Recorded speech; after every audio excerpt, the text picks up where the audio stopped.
में बॉस कभी है ना अनएथिकल मत बनना। क्या? अनएथिकल मत बनना। एक सेठ था, बड़ा दयालु और बड़ा धार्मिक। दूर दूर से है ना लोग उसके पास पैसे लेने आते थे। और सेठ का बड़ा सिद्धांत था, कोई आया, उन्होंने वहां मुनीम बिठा रखा था, कोई बोलता कि भैया कितने दिनों से पैसा देगा, मुनीम पूछता, कोई बोलता मैं 15 दिन से दूंगा, कोई बोलता महीने से दूंगा, कोई बोलता साल भर से दूंगा, कोई बोलता 10 साल से दूंगा। जो जैसा बोलता वैसा मुनीम लिख देता। कोई बोलता मैं अगले जन्म में दूंगा। सेठ ने बोला हुआ था जो जैसा मांगता वैसे देते। अब ये चर्चा गांव गांव फैल गई और एक चोर को मालूम पड़ा कि ऐसा कौन मूर्ख सेठ है जो अगले जन्म की भी तैयारी कर रहा है।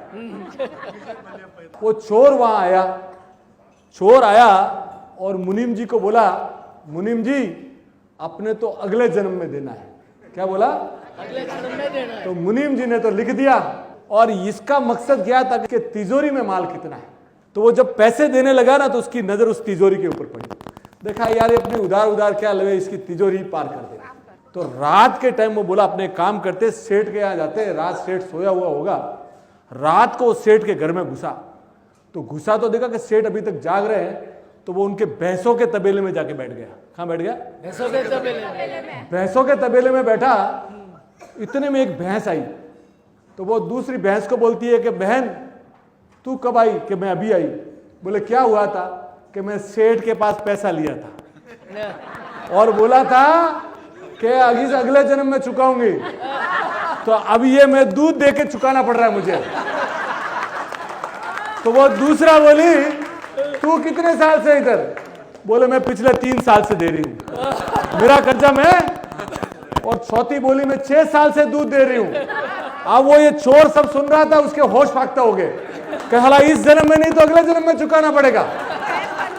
अब वो क्या क्या वहां से भागा और मुनीम के पास जाकर बोला मेरी रसीद तू पहले काटे, पैसे ले। तो बॉस जिंदगी में कभी अनएथिकल मत बनना।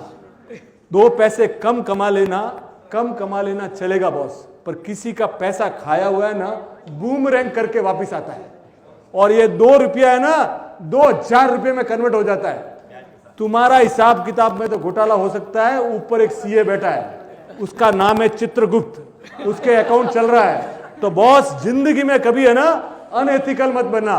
प्यार से रहो, मस्ती से रहो, अपनी औकात में रहो, दूसरे का पैसा कभी मत खाओ।